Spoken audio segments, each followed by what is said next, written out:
Europa League playoff rundorna. Så det på Kleska sig efter. Han får bollen. Så Leicester skjuter mål! Han Kleska vinner 2-0 till Quali. Och i närheten så möter det stora Miriam och Gabenjan. Vinner bollen.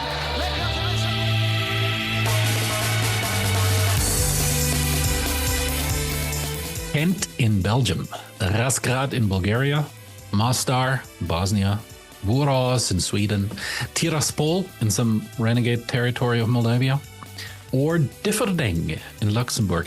I know where these places are. I have some sense of what it looks like there, what the vibe is, and all that because of the early European club qualifying rounds. I know I've often said in the past this podcast is intended to look beyond the big leagues, beyond stars and goals, but never have I cast the net so deeply and so widely as today. Because Lee Wingate will be here in a minute, Englishman who lives in Vienna, and shares with us his deep knowledge of the faraway corners of European football. Corners that are on full display right now during these weeks because it's the best season of them all. The qualifying rounds for the European club tournaments are on. And everyone gets to participate. Every country, even some entities that aren't countries. So how these tournaments work, what countries, teams, or scenic grounds to watch out for this year, we'll talk about all that. Before that, a quick update on the last episode. West Ham United has answered in a partial, very, very partial way to the pressure of their organized fans that we've heard about 2 weeks ago. This concerns discounted prices on individual games, but the larger fight about season tickets is still on. Hashtag is save our concessions. So here we are, a lover's introduction to the early stages of European club football. It helps a lot if you follow the show on whatever podcast app you're listening to. Ratings help too. Just click the little stars. But most of all, word of mouth helps, and a word from you always helps me as well. Therefore, here's a little quiz for you today. So throughout this episode, there are 4 short clips of original commentary from Conference League or Europa League qualifying games as interludes where I normally do music. The first one you already heard there at the beginning. And here is your chance to win absolutely nothing. But still, can you tell which 4 languages those are? Or which teams are playing from listening to these clips? And if so, send me a quick text or a voicemail via the link in the show note. I said you can win absolutely nothing. But if one of you gets at least one of them right, I will honor you by name on air next episode. Or maybe at least 2 of them. We'll see what comes in. Maybe it's easier than I think. So the 4 brief clips of original commentary in this episode from Europa League or Conference League qualifying games. Which languages are those, or even which teams are playing? The 4th and last is the easiest, I think. Hint. All right, Lee Wingate is here. Let's go. Welcome, Lee. Greetings to Vienna. Thanks very much. Thanks for having me. Yeah, thank you for coming on this hot August in the hot phase of qualifying rounds for the European tournaments, and a lot of underdogs hoping and a lot of big teams shaking in their boots. Before we get there, what's your story? How did you get to do what you're doing right now, which is quite a bit of coverage on European, especially Austrian football, even though you're not from Austria, you're from England. What's the connection? What's your soccer biography, and how does it parallel your real biography? Well, I'd say it started with a love for languages. So when I was at school, I really loved learning French, learning German.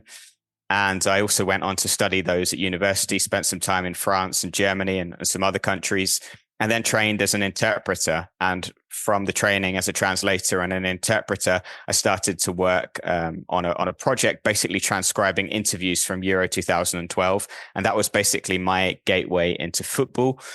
From that point, I started working as a translator for some clubs in the German Bundesliga, moved to Austria in 2014, co-founded the other Bundesliga podcast, which you alluded to there. That's the sort of Austrian football coverage in English. And then a bit later on, founded the Sweeper, which is the kind of topics we're going to be talking about today, all the stories that you don't hear from across the world or across European countries that don't get that much coverage.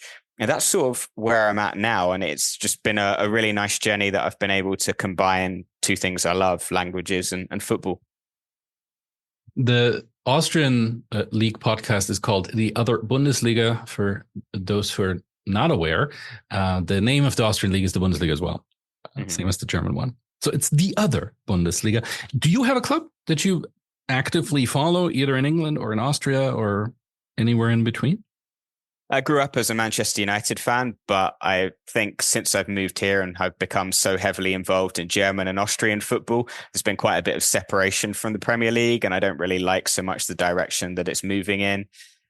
So here in Austria, not really. I suppose, strictly speaking, I'm supposed to be neutral, but I am quite partial to First Vienna for a number of reasons. The sort of atmosphere at the club, the English roots. It's just a very nice place to go and watch football at the Hohe Warte on a Friday night with the Vienna skyline in the background. So I'd say that's the closest thing I've got to a club in Austria. Yeah. Oh, it is. Yeah, it's also Austria's oldest club, and it has some very active historians there. I'm still hoping to tell that story at some point. Yeah. First Vienna Football Club, school club. Okay. Well, let's dive into what's going on in Europe at the time. For starters, when the middle of the week rolls around, Tuesday, Wednesday, Thursday, and you're sitting at home in Vienna or with friends, what do you choose? So there's a deluge of European qualifying matches going on. What should someone who hasn't really paid much attention to what's happening in early August pay attention to first? What kinds of ties? What kinds of clubs? What's the rhythm we're in right now? Can you give us a general lay of the land here? Well, the rhythm we're in is the qualification rounds for the 3 European club competitions. So that's the Champions League, the Europa League, and the Conference League. And I guess the stage we're at the moment are the teams that don't get automatic entry to those competition group stages, which tend to be the big boys, the bigger clubs. And so these are clubs and countries that you don't really see get that much representation or even that much media airtime. So you're seeing clubs from the likes of San Marino, Liechtenstein, the Faroe Islands, but even bigger countries that don't necessarily always have group stage representatives, maybe Slovenia or Kazakhstan or Belarus. So it's basically a great window into football in some countries that you basically don't hear about any other times. And these clubs and countries have some great stories sort of intertwined with them. So when I am looking at European football on a Tuesday or a Wednesday or a Thursday at the moment, mostly Thursdays, because that's when the Conference League qualifying rounds are on, I'm looking at clubs like Bruno's Magpies of Gibraltar, who essentially started as a pub team, or KOI Klaksvik of the Faroe Islands, whose players are all amateurs and their leading striker is a frozen pizza salesman. So I'm looking for these stories associated with these smaller clubs and smaller countries. I'm just getting a alert here, which tells, if you're listening, that tells you when we're recording. Ilves Tampere from Finland is about to play Djurgården, and I got the alert here because of the Djurgården interest. So those are the kinds of pairings. As a young kid, still as a teenager, I would see these pairings in a newspaper or pop up on TV when Austrian teams played, and the name like Ilves Tampere would pop up. And I had no idea where the town of Tampere was. Of course, there's not a lot of reasons for an Austrian teenager to know where Tampere is. Now I know. So every time in August, I'm reminded of how much of my knowledge about Europe and where things are, and sometimes why things there are the way they are. Political conflicts between Gibraltar and Spain, for example. The Welsh League and how it is its own thing, but some teams play in England. All these dynamics I all knew through football. And late July, early August was the most educational time for me. Often I'd go along with that. I think that geographical knowledge is a great byproduct of loving football and following European football. I remember being at an event once and somebody said they were from Krasnodar, but you probably won't know where that was. And I of course we know where Krasnodar is. Yes, exactly. So I think there's so much stuff, place names, city names, again, sort of geopolitical narratives that we pick up from football. So I think it's invaluable in that sense. You do build up a lot of knowledge that goes beyond football itself. So even if you are an American listener where these qualifying games normally are not broadcast and you only get the CBS version and summaries and live games later on in the group stages, I think it's worth paying attention to what's going on right now. You're diving into Well, this is really the grassroots in many ways of European football. You might well encounter a player that later on lands at a big club as well, and encounter them in the early stages. And you'll find just an endless amount of charming stories, I think, that are going on, as well as beautiful panoramas. My goodness, some of these stadiums, the stadium in Gibraltar, of course, is there, but Faroe Islands stadiums and spectacular views there. I think you pointed out on Twitter 2 weeks ago, may have been you, that Reykjavik, the Icelandic capital, hosted 4 qualifying matches at the same evening within like half an hour drive. Mm-hmm. And they're all along the coastline. So you could have gone to Reykjavik and hopped from ground to ground for 20 minutes each and seen a lot of the city and a lot of the coastline views there as well. Yeah, that wasn't actually us. That was the Football Rankings Twitter account, I think. But it's a curious case in Iceland because in Iceland, they basically have almost all of the teams in the league from the capital region, like sort of Greater Reykjavik. Yep. So about 3/4 of the league are based there. And then you've got a couple sort of elsewhere around the country. But there are some stunning stadiums. I think the one that I like the most is, I think, one you alluded to just there, and that is the Europa Point Stadium on the very southern tip of Gibraltar, which is currently being used to host Gibraltarian teams in UEFA qualifying rounds because the national stadium, the Victoria Stadium, is currently undergoing some renovations. And I think the thing that's beautiful about this stadium, which is right next to a lighthouse, is that if you have a sort of aerial photo of it, you're looking down at the tip of Gibraltar. And I've actually been to this stadium or close to there, and you can look straight across the water on a clear day and see the coastline of Africa. So it is really like the precipice of Europe, essentially. What a beautiful place to play football. Yeah. We're getting to how this works structurally, but if we stay with episodes for a little bit, has there been a big upset so far? Has any very, very small club dispatched a middle large club out of the competition, or have any big names that we might know stumbled so far? I think this is always a question of perspective because it depends on how well you know the smaller teams, what you class as a bigger team. But to my mind, there have been a few that I would pick out, and they are basically all clubs from the microstates. So if you don't mind, I'll tell the story a little bit of Bruno's Magpies in Gibraltar, because they did pull off a very big upset when you sort of compare the clubs in relative terms. That's the pub team. Yes, exactly. Yeah. So basically, there was an 18-year-old who moved over to Gibraltar, and his grandparents owned a pub called Bruno's Bar. And he, for love nor money, could not get a game of football. He was looking to get into one of these teams, but he simply could not. So in the end, he just walked into Gibraltar FA headquarters, put down £500. I'm not sure what that would be for your listeners in dollars, about 700 maybe, to found a first team, another £500 to for a reserve team. And essentially he had his own team then.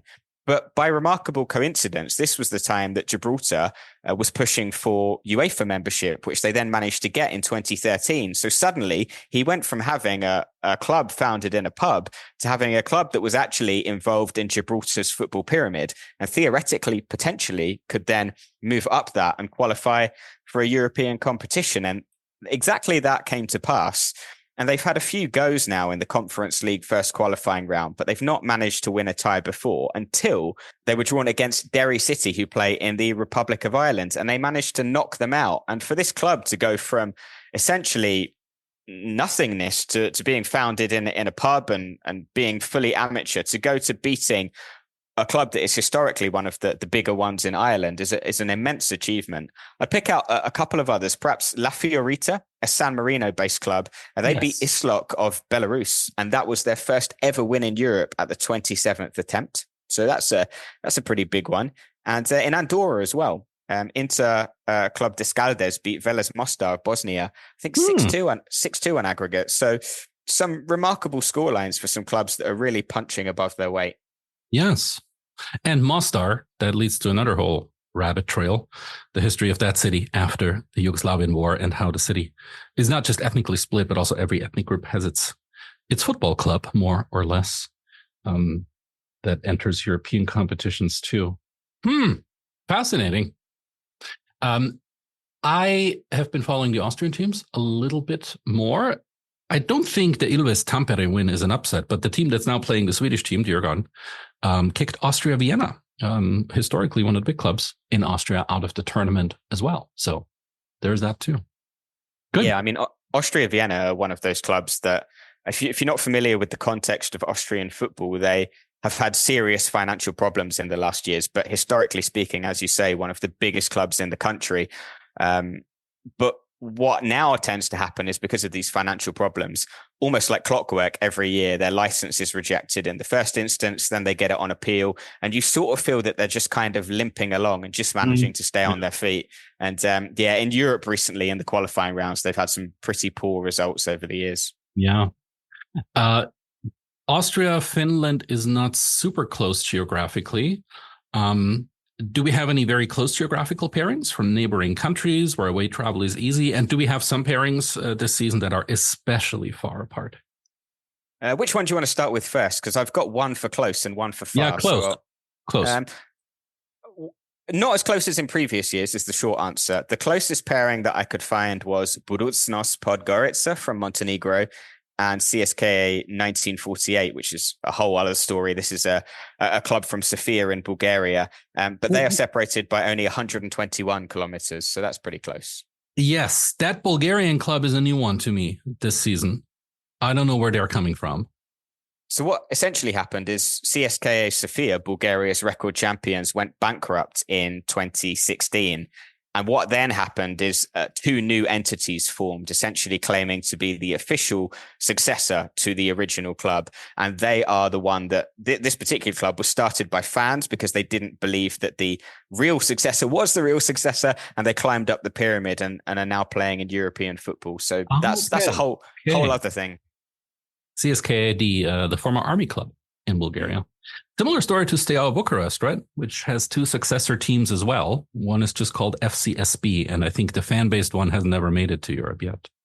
Yeah, that's for a reason, though. So the one that's currently in the second division can't be promoted because you can't be promoted to the Romanian top flight unless you have at least some private ownership. And I believe that the other club, the Steaua Bucharest in the second division, is currently owned by Romania's Ministry of Defense, which makes promotion impossible. Yes. Yeah, okay. Islandi poisid kõrgemale ja pikad nad on. Ja Tortar sealt löögi autor, nüüd on Lepikul tüüb ära, oi. Ja penal! Saame siit vaadata. No Ingvar Johnson väravast rääkis omal igatahes kollas juba välja, siin suluseisu ohtu ei ole.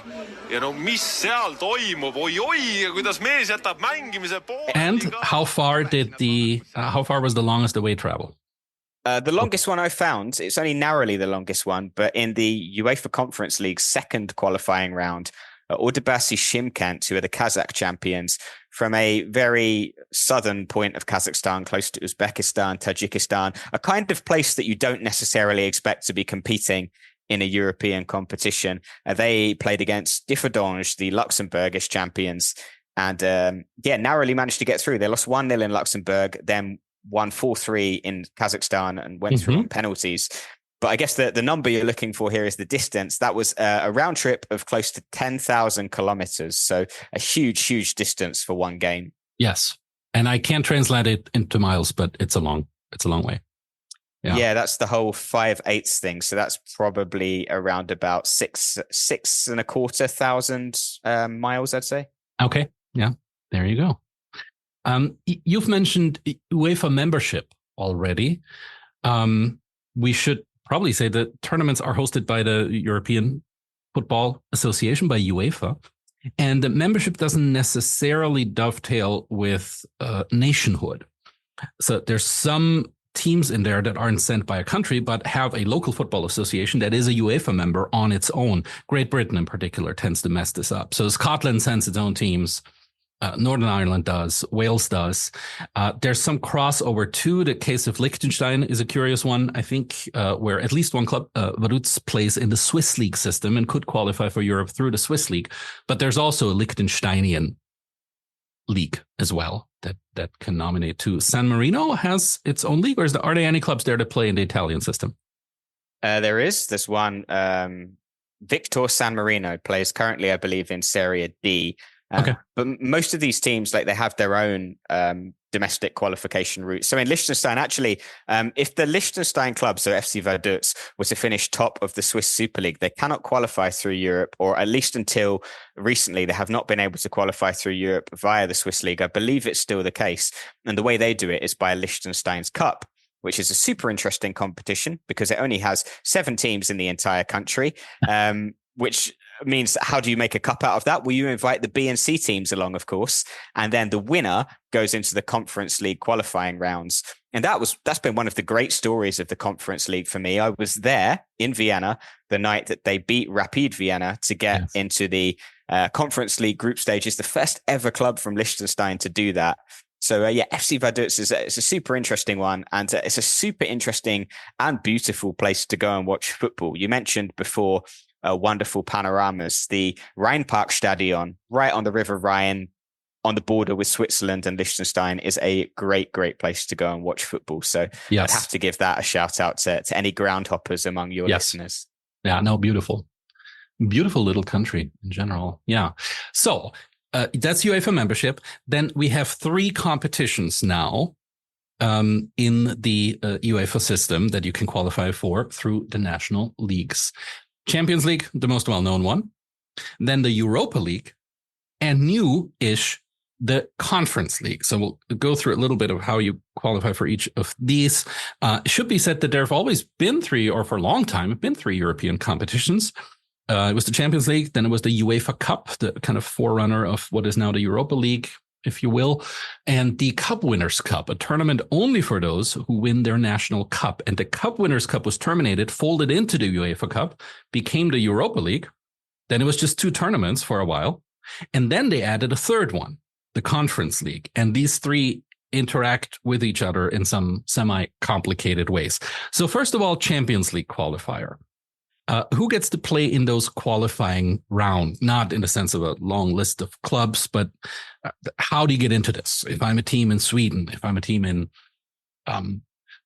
Northern Ireland, as a champion, do I always get a spot in the qualifying round for the Champions League? Yes. As a champion, you do. Doesn't matter which country you're from. As the champions, you go into the qualifying rounds. And what essentially happens here is that it used to be the case anyway that there was a preliminary qualifying round. So for the really small countries, your San Marinos, your Andorras, the ones that are at the bottom of the UEFA country coefficient, which I'm sure is a topic we'll talk about in just a second. But then you would automatically go into the qualifying rounds. Most of them, of course, being very small clubs, don't make it all the way through. But then also depending on your position in the country coefficient, which is essentially a ranking system for the strength of a league among the 55 UEFA members, then you might get into the Champions League if you finish 2nd, 3rd, or in some cases even 4th. So the allocation of places is entirely determined by the sort of strength of the league and its standing within Europe. But yeah, the short answer is every champion is there. Yeah. The Austrian League, again, is an interesting case here. Salzburg, who finished 2nd last season, can qualify for the Champions League this year as well. They enter, I think, in the 3rd qualifying round, play a team from Holland, even though they were not the national champion. The Austrian League overall, though, hasn't done super well the last few years. And so starting next year, their coefficient will be too low to have a 2nd Champions League qualifying spot. So only the champion from Austria will then get into the qualifying rounds, not the 2nd place anymore. And some other country, I forget which one it is, will take Austria's spot for having two places there. Okay. Europa League. How do you get in there? There's a variety of ways to do this. One is through the Champions League qualifier. Can you enlighten us there a little bit? Yeah, sure. So if you lose in the Champions League first qualifying round, you drop down to the Conference League, which is a competition you've already mentioned. We'll talk about a bit more. But if it's the 2nd, 3rd, or the playoff qualifying round of the Champions League, you will drop down into the Europa League in sort of a pyramid style. So you drop down into the next available competition. And the other routes you drop down into the next available qualifying round for the most part, not directly in the group stage. So you keep playing on qualifier games just for a different tournament. Yes, exactly. Yeah. You may also get into the Europa League by your league position. So in Germany, for example, I think it's the 5th or 6th place teams that don't quite get into the Champions League. get into the Europa League. And also you have some cup winners. You mentioned the Cup Winners' Cup before, where the cup winner would automatically go into that competition. Now, many cup winners go into the Europa League, which is why you're seeing clubs like Wisla Krakow and Corvinul of Romania, 2 second division clubs that won their domestic cups in the Europa League. All right. The Conference League, is that just filled up with the leftovers from the other 2 bigger tournaments, or are there some clubs who just enter straight into the Conference League qualifying round? I know the answer is yes, but tell us how this works. Yeah, so essentially you're right, yes. Depending on your league placement and the strength of your league, certain positions, so in Germany it might be 7th or 8th, in Kosovo it might be 3rd or 4th, you would then go into the Conference League. And of course, you can also get into the Conference League by either losing in the Champions League first qualifying round or losing in a subsequent Europa League qualifying round. And then you basically have a mishmash. And there are a lot more teams that take part in the Conference League qualifying rounds compared to the other 2 competitions. If you look on Wikipedia for the 24 to 25 Conference League qualifying rounds, it is an endless list of names from all sorts of countries. And then they compete for the remaining places in the Conference League. The thing to note about the Conference League is if you lose in a qualifying round there, that's it. You're out of Europe. There's no competition to drop down into. That's the end of your journey. Right. Yeah. Maybe let's stick with the Conference League for a little bit, which West Ham won, by the way, in 2023. Meant a lot there. But quite a few teams from bigger countries, I think, have been guilty of not taking the tournament seriously. And when it was founded, the argument was over unnecessarily inflating European tournaments. Do we really need a 3rd tournament?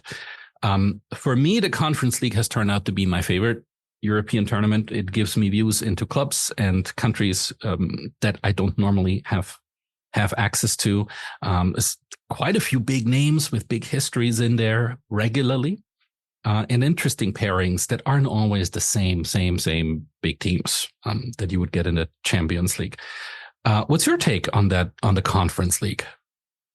I'm completely with you. It's my favorite competition. I like the fact that you get a window into clubs and countries you don't otherwise see. But I think it's also really important because if you start to get only clubs from top countries getting into European competitions and they are making money for every round they get through, every good result they get, and then you get loads of countries which just don't get any share of that prize money, then it's also very dangerous because you're just creating a big bridge that can never be caught up. I think probably it can never be caught up anyway, but these clubs also get the chance to win prize money, which is very significant for them based on some of the minuscule budgets that some of these clubs have. So you get amazing stories and headlines, you get a window into clubs and countries you've never seen, and it's a sort of balancing out effect for European football. So for me, it's just a winner all round. Can it not, though, have the negative effect that you may have a small league where only 1 or 2 teams makes it into the qualifying rounds, and let's say one of these teams makes it into the Conference League group stage? All of a sudden, you have one team showered with what is, in comparison to the other teams in that country, a large amount of money. Mm-hmm. Isn't there the danger of skewing the national leagues with the European prize money a little bit as well?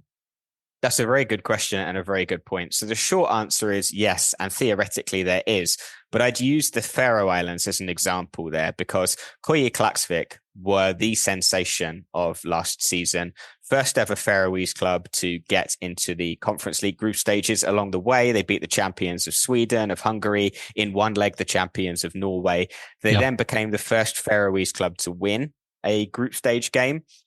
But you would have thought that with all the money that brought, and that's significant, I think that was probably around 3 to 5 million euro, huge by Faroese standards. They even considered making some of their amateur players professional, but they said no because they wanted the value of their jobs. They are part of the community. So they turned down professionalism. But yet this season it's Vikingur, a club from the smallest settlement of anywhere in Europe to be playing in the UEFA qualifying rounds. Population, little village, population of around 600.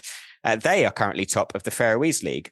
So your argument or your point is completely true, but you then expect to see Koye Klaksvik running away with it, especially now, but in the future. And it's not always the case. Yeah. Okay. Vikingur, by the way, and not to be confused with the Vikingur from Reykjavik, they also played a qualifying. It's a different country.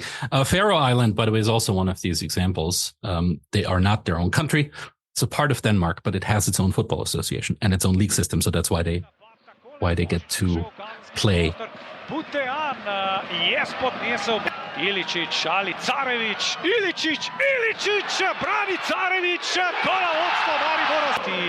Evropski tekmi do 25. gola. Dovolj hiter. Takole sicer dobro. Prosti strel za Vojvodino, Petrović. The flip side of this are big clubs with big names that, because of a bad league season, because of some qualifying rounds gone wrong, end up suddenly in the Conference League and have to play these small clubs. And I remember distinctly 2-3 years ago, Tottenham Hotspur was in the Conference League and clearly did not take the tournament seriously. Is that a thing? Does that happen in the Conference League still, where you have big names in that tournament that, well, can't quite be bothered? Yeah, I think on the part of the big leagues, and especially amongst fan bases, namely in the Premier League, there is a lot of disparaging comments regarding any other league, basically, which they almost inevitably label a farmers league. And then there's a lot of, I think, disrespect towards any competition which they deem to be lesser. And so there is, I think, a lack of seriousness. They probably, given the amount of football matches that now get squeezed into seasons, athletes don't, perhaps in elite leagues, feel that they don't need those games, and they do, in a sense, devalue the competition. I also think it's a shame because the idea, I think, at least in my mind, for this tertiary competition, the Conference League, is to give smaller clubs from smaller countries a chance. And as we've seen in the past years, it's been clubs actually from bigger countries that have ended up winning it. So I think it might be best if this was a competition sort of maybe 6th place in the UEFA coefficient and below. I think that might theoretically be a nice idea. Mm-hmm. But yeah, you do notice that definitely. I think Chelsea might be in it this season, and you just know they don't want to be there. Yeah. Now, you had that wonderful exchange on Twitter where some Chelsea fan page kind of ran a little thread with what all is shitty about the possible pairings that Chelsea might get, and said at one point that, for God's sake, there's one club in there that has only 500 seats in their stadium. And that club, which is Paide from Estonia, replied on Twitter and said, "Hi, that's us. Say hello." So yeah, Chelsea is it this year. I will say it meant a lot to West Ham to win that tournament. Mm-hmm. Still remember the victory parade in London with tens and tens of thousands of people. So that was clearly an example where you had a big name in there that has not won really anything internationally for a long time. And it meant a lot for them to have that chance. I too would find the idea charming, though, of making it a tournament without the big leagues entirely. Yeah. Europa League? Mm-hmm. Somewhere in between, right? It's a little bit more glamorous, but still they play on Thursdays. It's not Champions League. How do clubs view the Europa League? I think the biggest money is always going to be in the Champions League because there's just a select group of clubs that are always there, keep getting richer. The prize money is bigger in that competition.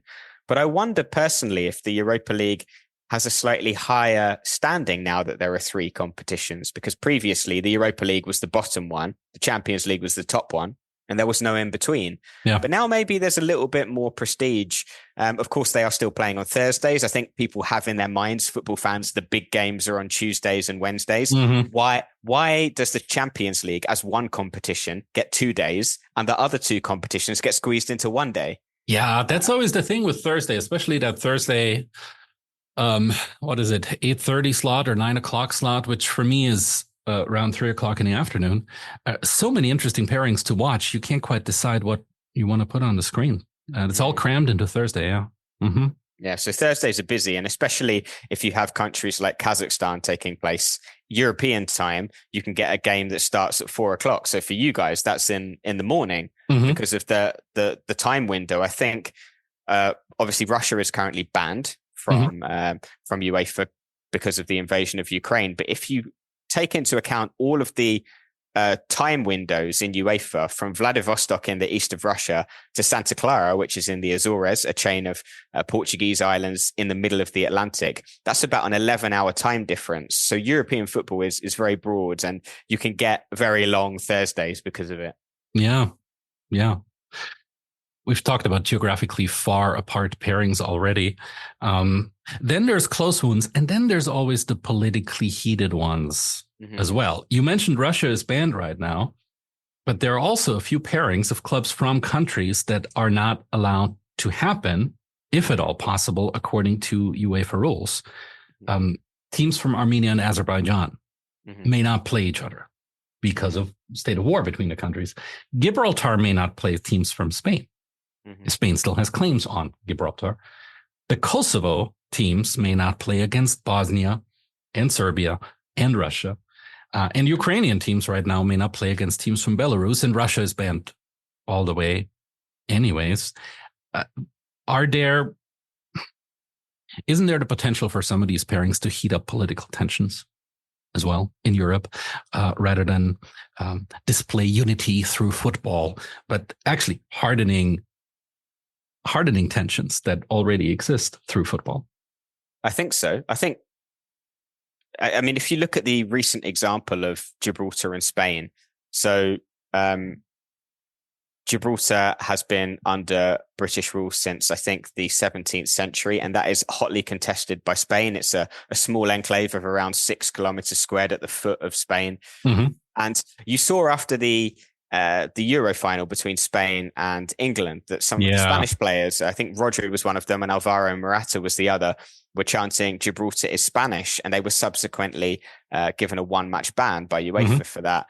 And so you do see that, like, you know, for me, from, you know, England, I'm not overly nationalistic or anything. These kind of things, they don't really factor into my thinking until you see instances like this where they really do mean something to people. And then you sort of understand maybe why it's better that they keep those clubs apart in Europe. And some pairings do happen where it's clear that there is more at football at stake at any given moment when clubs get drawn, especially former Yugoslavian countries, and pairings there as well. Yeah. Germany against Austria is always the old story. Bigger and the smaller, but the Austrians always loving their underdog role in a slightly chauvinistic way, I think. Yeah, I mean, I was at the Ernst-Happel-Stadion in Vienna for Austria 2, Germany 0, the friendly last November. So Austria looked way better that day. Yeah. No, we did look pretty good at the Euros as well. I didn't follow those closely, but did. Yeah. Once these qualifying rounds are finished and we enter the group stages, how does each competition look like? How many teams per group? And is there still relegation going on between group stages later on in the tournament? There was. But that has now changed because we have a new format starting from this summer. This has been quite a lot for me to wrap my head around, so I hope I can explain it in a concise way. I hope you can too, because I'm very much into this and I still don't fully get it, and I'm kind of resigned to I'll see how it unfolds once it happens. Yeah, I think that's probably the way most people will go about it. What essentially happened before is that you had 32 teams in each competition, 8 groups of 4. And the top 2 would go through. In some cases in the Conference League, in the Champions League and Europa League, the 3rd place team would drop down. So you did have a relegation, and that meant those teams would stay in Europe over the winter. Now it's a bit different. So there is a league phase in all 3 competitions, and they have 36 teams. So you can see that's 4 more teams than before. And rather than playing 6 games, which they used to do, 3 home, 3 away, they now play 4 at home and 4 away. And I think this is an argument we see a lot in football about squeezing games in and making the calendar as full as possible to get more money. I think this is an example of that. But in terms of the format, you don't actually have groups. Those 36 teams are all in one big league. They are divided into 4 pots of 9 clubs. So let's say you're in Group 1, you're in Group 2, you're in Group 3, or you're in Group 4. And if you're in Group 3, you'll play 2 matches against a club from Group 1, a club from Group 2, another club from your group, and a club from Group 4, home and away. There'll be random teams. And then at the end, you'll have a big ranking of all 36 clubs. And then the top 8 in the Champions League, for example, will go through to the round of 16. And the teams from 9th to 24th will play each other in ties to determine who the remaining 8 teams in the round of 16 are. So it's all new. It's quite convoluted. I'm not sure how I feel about it, but that's the lay of the land. Yeah. So it's the tables are no longer determined group by group by group, but goal difference and points are thrown together, and then you see who comes out at the top and who comes out at the bottom. There's some similarities here to the division system in American sports a little bit as well. But yeah, it sounds much more complicated than what I've grown up with. After that, though, it's playoff system, right? One game in each city, the winner advances. How do you mean, sorry, the playoff system? After the leagues, after the group stage, we're just going into the playoff stage where there's a pairing of 2 clubs, and the winner after 2 games advances, right? There's exactly, no more. Yeah. Yeah, so we go straight into a knockout stage then. Knockout stage, yes. Because for a while, the Champions League had 2 different group stages. You needed to advance from one end to the other. I know because Sturm managed to pull that off once, and then we went bankrupt. Yeah, okay. How long do these group stages go? How long are we going to be blessed seeing smaller teams in the Conference League who may not make it to the knockout stage, but who are going to be playing? This must last till after Christmas this year, right? Do you know, that's a great question. Usually this is wrapped up by Christmas, but of course now you've got 2 extra matches because it's 8 rather than 6 before. So either you get those condensed into the season before Christmas, and I don't quite know how that works, to be honest, or they drag it over a little bit. And I'm not currently sure on the calendar. But yes, you are right. Those smaller teams and countries that we love to see because we don't see them so much on the continental stage, they will probably mostly only be there between sort of September and December time, which makes that a much better time of the year to follow European football for me than your January to May, where it's the bigger ones. Yes. And often pairings, especially in the Champions League, that we've seen so often again. I'm not interested to see the umpteenth game of Bayern versus Man City or Real Paris Saint-Germain. I don't know. I can't be bothered anymore. Yeah, that's one of my biggest gripes with elite level European football now, because back in the sort of 80s and 90s, Steaua Bucharest won the competition, PSV Eindhoven. You get different teams going really far. But now, because of the money, there is such a foods chain in football that it's essentially very repetitive. And I mean, if we take the attempted breakaway Super League of a few years ago as an example, you know, by the time that most of those clubs withdrew, Juventus, Barcelona and Real Madrid still wanted to keep going with it, and they would have only had each other to play. And I think regardless of how much you love those clubs, there is only so many times you can watch Barcelona play Real Madrid and Juventus before you get bored. So yeah, I'm fully with you on that. I don't think the Super League is dead though. That is bound to come back at some point, I think. Yes. The Champions League reform, so that new system that you've described now, more games, more teams in it, more access through clubs from bigger leagues, is a bit of an attempt, I think, to stave off the coming of the Super League, isn't it? Yes, I think it's in part a concession, because the clubs that wanted to break away, part of that was they wanted to get a bigger share of the money and the revenue, and more games means more revenue, which means more money for them. So yeah. And more guaranteed spots as well. Yes, exactly. So, yeah, I think that is a reason. There was a great side story that happened a few months ago where the Danish Super League, or the Superligaen, actually, I think they had a trademark request. Which is, we should say, that's just the name of the first league in Denmark, is what it is. Yeah. And I mean, there are plenty of leagues around Europe called Super League. You've got Kosovo, Serbia, Romania. But anyway, the point is that they filed a complaint that the Super League could not use this name, because the European Super League, that is. So it remains to be seen if they'll have to change. I don't know what they changed the name to. The Major League, the Best League. I don't know what it would be, but I don't think they can use the Super League now. The Danish lawsuit has been successful already? Yes. Wow. Okay, I didn't even catch that story. Very nice. Good on them. Yeah. As far as I know, anyway. That was a few months back. As far as I know.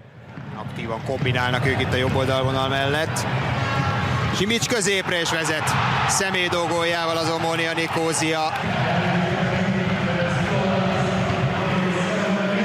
Lehet, hogy ezt a Varsóba azért még elemezheti ezt. Any teams that are emerging through the qualifying stage this season that we may not have heard of or may only have heard of once that you think can do what Klaksvik did last year and make it to a group stage? Any are looking particularly good? I would say Corvinal, Hunedoara. They are a Romanian second division club. We talked a little bit earlier about second division clubs that have won their domestic cup and gotten into Europe. But actually, they should be a first division club, and they only could not be promoted because of licensing issues. So the second division tag is a bit of a misnomer, really. So I would say they are worth watching out for. They are still in the Conference League qualifying rounds. They will be playing against, let me have a look, Astana. Of Kazakhstan, yes. Kazakhstan, yes. So that's a long way for them to go. I would also maybe point out Pushkas Academia. Not that I necessarily think they'll go far, but they're a super interesting club because they are in a tiny Hungarian village called Felksut, which some people may have heard of because it's the hometown of Hungary's very controversial Prime Minister, Viktor Orbán. Yes. Mm-hmm. And they got through against a Ukrainian team, Dnipro won, in very, I say controversial circumstances. Essentially, Dnipro folded because their owner was imprisoned and they therefore had no funding. So they pulled out of Europe. Pushkas Academia have advanced to the next round. And they have, on the topic of ground hopping, they have one of the most beautiful stadiums out there. They have this sort of wooden cathedral design in this tiny village of 1,500 people, which is quite close to Budapest, but still out enough in the sticks that public transport doesn't really cut it. But that's probably one worth going to if you're based in Central Europe. And they are playing Ararat of Armenia. So okay. I'd say those are two clubs that I'd watch out for. Yeah. Pushkas too. That's an example of how soccer and politics works in Hungary these days. The Orban-related money that's been poured into that academy, which was just a youth academy, is extraordinary. So I'm of two minds about what's going on there. Hunedoara, they got kicked out, I see, by Rijeka from Croatia in the Europa League qualifier, and now potential for the Conference League. Yeah, I think they missed a penalty in the last second of that game against Rijeka, so they'll be kicking themselves, but they're still in it in the Conference League anyway. Yes. Chelsea is entering the Conference League in the playoff stage together with Heidenheim from Germany, which you will have heard of if you follow the Bundesliga, but they've never been in a European tournament either. For Chelsea fans, what away travel should they be looking at? Where would you like to send Chelsea fans if you could? Oh, I'd like to send them to Kazakhstan, really.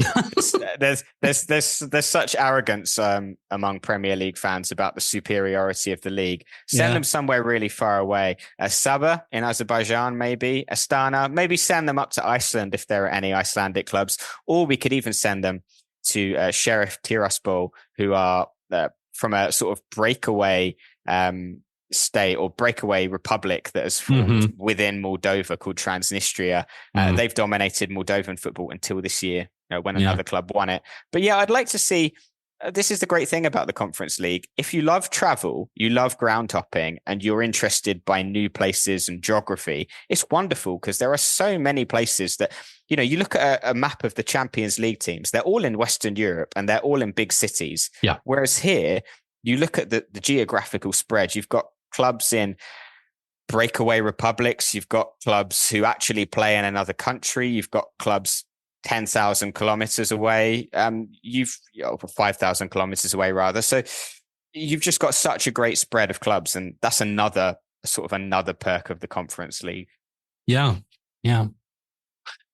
How do you follow these games? If you don't mind me asking. The Austrian television, of course, doesn't show all of these. I don't know. Mostly. You use semi-legal bays like I do? I actually don't really watch a lot of them. I'm more one that keeps an eye on the stories. And then if you get a good story, then you start to look for highlights. And highlights are easier to come by. So, for example, recently on our podcast, The Sweeper, we saw a story from the game. I think it was between Bravo of Slovenia and a team in Wales. I think it might have been either Koneski Nomads or Carnarvon Town, but where the goalkeeper, there was such pressure from Bravo, which is a professional Slovenian side compared to this amateur team of Welsh part-timers, that the goalkeeper just kept dribbling and wasn't being shut down, and actually dribbled all the way to the opposition penalty area before having a shot. So you see stuff like that pop up on Twitter, and then you find the highlights for that. And it's sort of, I'm more story orientated rather than somebody that will sit down and think, right, I'm going to watch La Fiorita of San Marino against Islok tonight. I'm looking for the stories, I think, more from my podcast point of view than sitting down to the games. Yeah. NK Bravo, I've been there once in that city, not at the game. It was Conisquay from Wales. And then they got kicked out again from the Conference League. So they're done. Against Zrinski Mostar, the other club from Mostar, city in Bosnia, that we already mentioned because we mentioned Veles. Yeah. Okay. Very good. Any other recommendations that you would give to somebody who would say, okay, next August, I'm doing this 2 weeks in Europe, and I want to catch some of the most interesting scenic, maybe random locations that I would probably not get to if it wasn't for the soccer. Any ground hopping tips? There are so many that I could list here. I've been to a couple of really lovely stadiums this year. One was the Estadio do Marítimo, which is in Madeira, the Marítimo Stadium. So Madeira is most widely known to football fans for being the home or the birthplace of Cristiano Ronaldo. But they also have two clubs that play in the Portuguese system, Marítimo and Nacional, which was one of Ronaldo's earlier clubs. And they played a derby at the stadium, which is on sort of the southern tip of Madeira in Funchal, the capital. You can see the sea from there, a lovely view of the hills in the background. That was wonderful, but obviously it is a bit out there. It's not exactly on the mainland. Yes. I mentioned the Puskás Academia. That is very, very high on my ground hopping list at the moment in Hungary.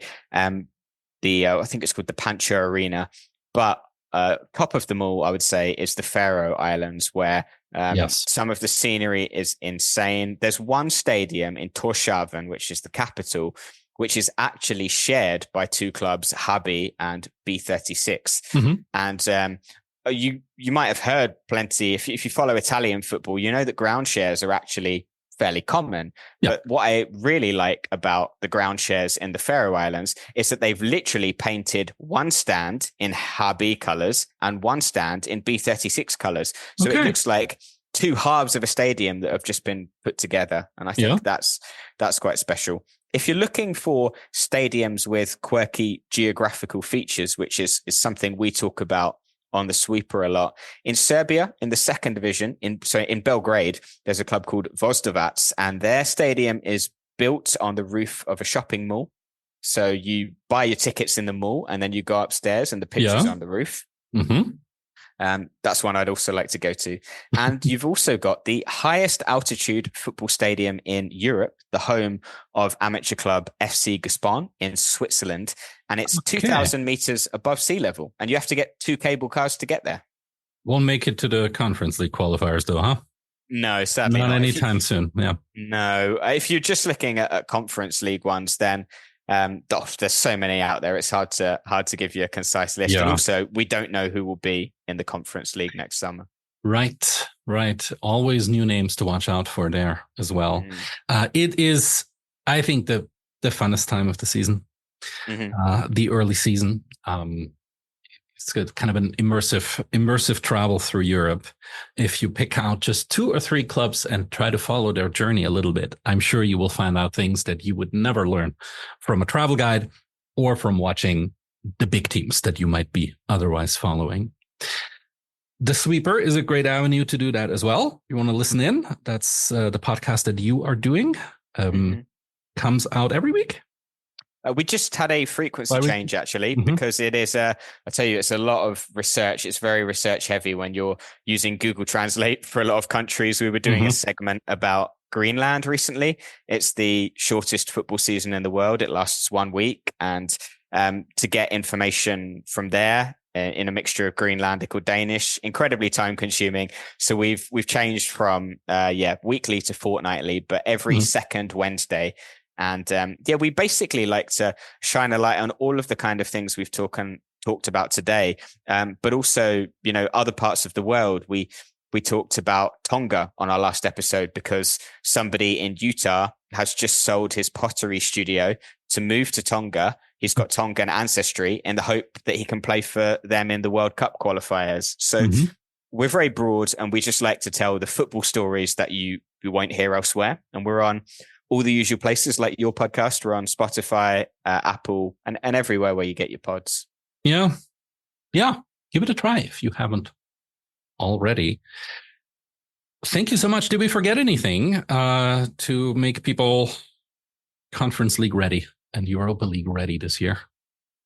I don't think we necessarily forgot anything, but maybe it's nice to end the episode with a note. Another reason why we love the Conference League so much. You mentioned how old it is. It's 4 years old. So the first edition was the 21 to 22 season. And since then, 9 countries that had never had a representative in a European group phase have had their first one. Armenia, Bosnia and Herzegovina, Estonia, the Faroe Islands, Gibraltar, Iceland, Kosovo, Liechtenstein, and Lithuania. And I think it's simply wonderful that a competition is giving these countries an avenue to be represented on a European level.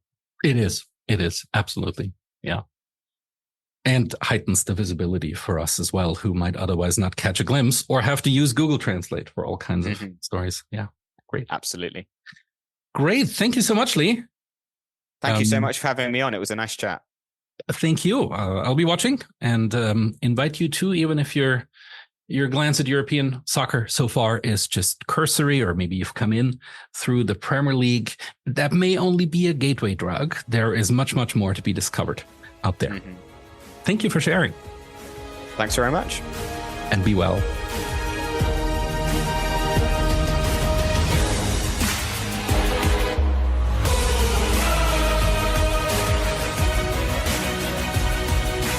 You probably heard this one, the official Europa Conference League and Europa League anthem. Yes, they have one, just like the Champions League does, of course.